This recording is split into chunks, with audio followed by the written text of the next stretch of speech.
rating gerencial. En el primer capítulo vamos a desarrollar acerca de la definición de los ratios financieros y los ratios en las tomas de decisiones gerenciales. Nos dice que los ratios proveen información que permite tomar decisiones acertadas a quienes están interesados en la empresa. También que los ratios financieros son coeficientes o razones que proporcionan unidades contables y financieras de medida y comparación a través de los cuales la relación entre sí de dos datos financieros directos permiten analizar el estado actual y pasado de una organización. Matemáticamente consideran a un ratio financiero como una razón en sí que busca diferenciar dos números, ya que son un conjunto de índices resultados de relacionar dos cuentas del balance o del estado de ganancias y pérdidas. Los ratios financieros en la toma de decisiones empresariales, como ya les mencioné, esto ayuda a que se puedan tomar decisiones coherentes a los empresarios. La evaluación de estos ratios es de especial interés para todos los que desean estudiar tal vez administración, y no solamente para ellos, sino contadores y todos los que pertenecen son miembros de la organización, como accionistas, etc. Ya que esto básicamente es como un elemento de diagnóstico de cómo está la organización. Debido a las múltiples diferencias que pueden existir entre las empresas, los análisis o el uso actual de estas razones no puede ser estandarizado comparado entre las empresas. No se puede deducir de que lo que se obtiene el resultado en una organización va a ser el mismo o el análisis va a tener que ser el mismo para otra, porque cada empresa tiene sus variaciones o diferencias. Los ratios cuantifican los numerosos aspectos del negocio, los cuales son muy importantes, y los resultados de un ratio sugerirán la pregunta el por qué, y la empresa podrá prever un análisis más profundo o global en torno a la empresa que estuviese siendo analizada, ya que los ratios financieros nos pueden ayudar a realizar comparaciones entre compañías, entre sectores de la actividad, entre diferentes periodos de tiempo, del año 2013 con el año 2014, o entre una compañía y la media de su sector de actividad. Como segundo capítulo contamos con lo que es la clasificación de los ratios financieros. Como primer punto tenemos lo que es la liquidez.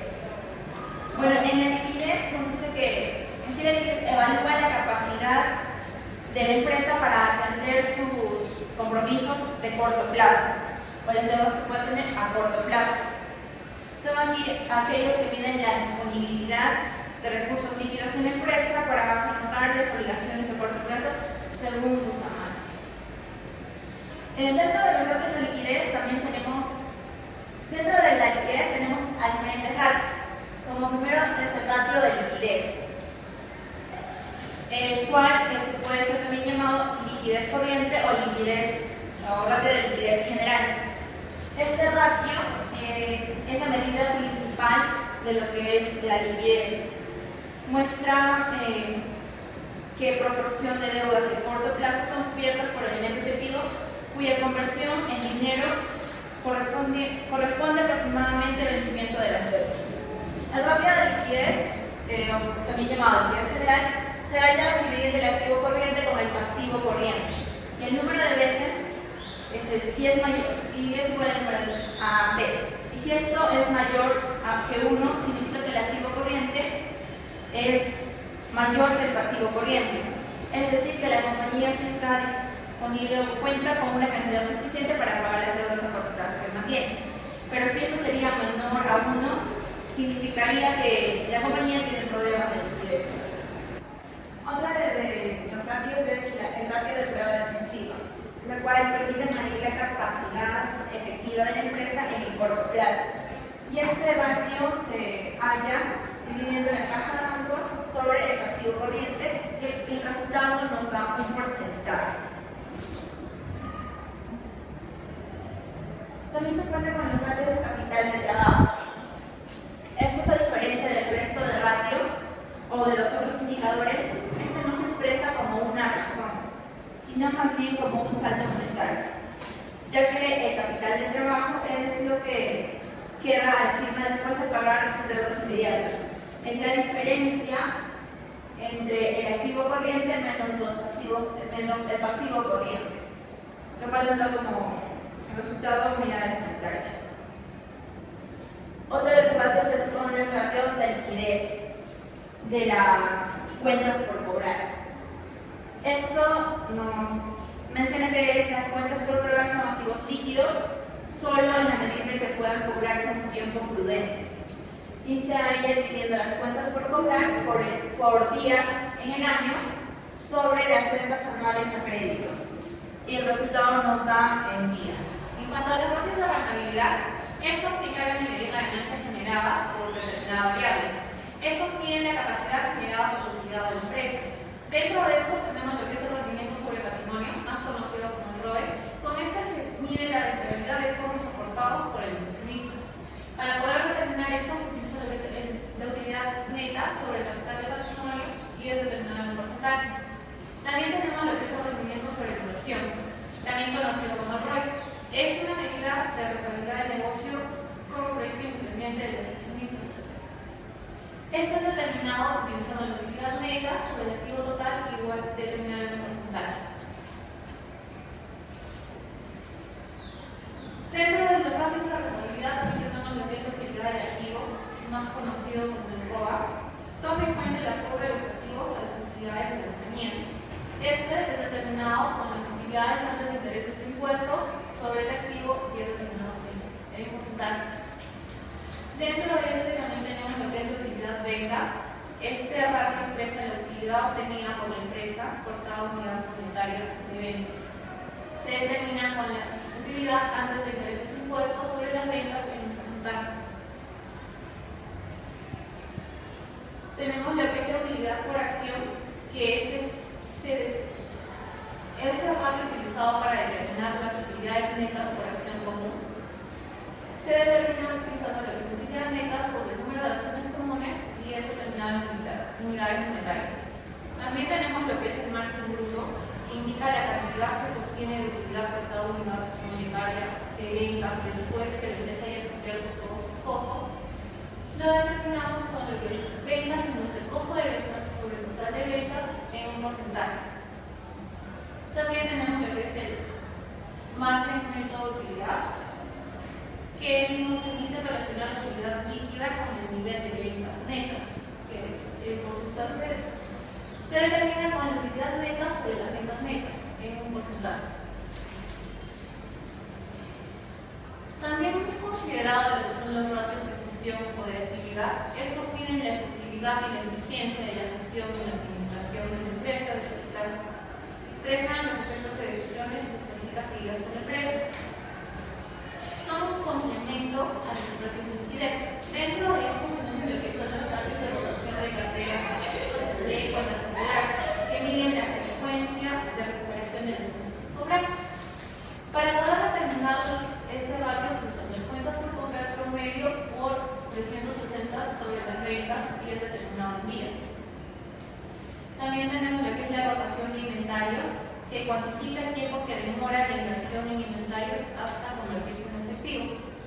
Para esto tenemos la primera fórmula, que es inventario promedio por 360 sobre el costo de ventas, que es determinado en días, y el costo de ventas sobre el inventario promedio, que es determinado en veces, la cantidad de veces que rota el inventario en un periodo.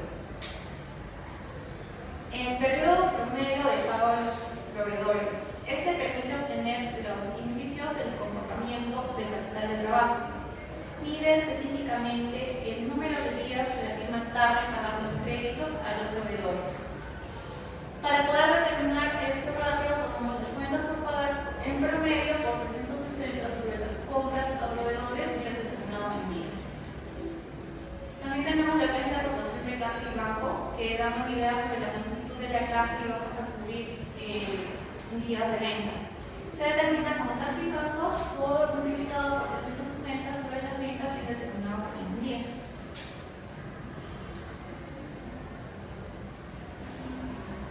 Dentro de este también tenemos lo que son la rotación de activos totales, que nos permite determinar cuántas veces la empresa puede colocar entre sus clientes un valor igual a la inversión realizada. Lo determinamos dividiendo las ventas en activos totales, nos da el número de veces que se realiza esta acción.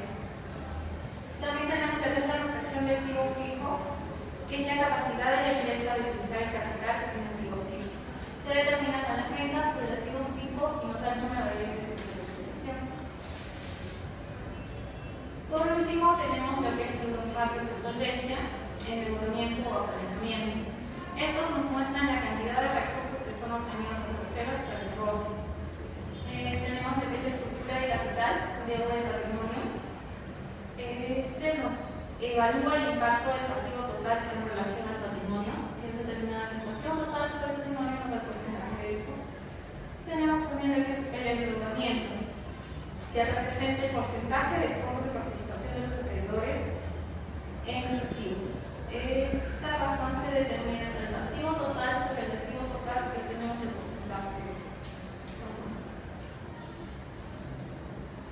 Dentro de ello tenemos lo que es la cobertura de gastos financieros. Este ratio nos indica hasta qué punto puede disminuir las utilidades sin poner a la empresa en una situación de dificultad. Lo determinamos utilizando la utilidad de los intereses sobre los gastos financieros, y nos da el número de veces. Por último, tenemos lo que son la cobertura para gastos fijos, que este ratio nos permite visualizar la capacidad de supervivencia, endeudamiento y medir la capacidad de la empresa para asumir su carga de gastos fijos. Lo determinamos con la utilidad total sobre los gastos fijos. Para finalizar, las conclusiones a las que llegamos después de haber estudiado todo este tema es que los ratios financieros son fundamentales como elementos de diagnóstico de la empresa. Estos pueden detectar dónde están los problemas y tomar medidas correctivas necesarias y determinar un buen camino a seguir. Otra conclusión es que los ratios deberían ser parte integral del análisis de los estados financieros, ya que estos pueden contribuir a las decisiones. Además de que también permiten establecer metas según el diagnóstico obtenido después de haber analizado los ratios. Gracias.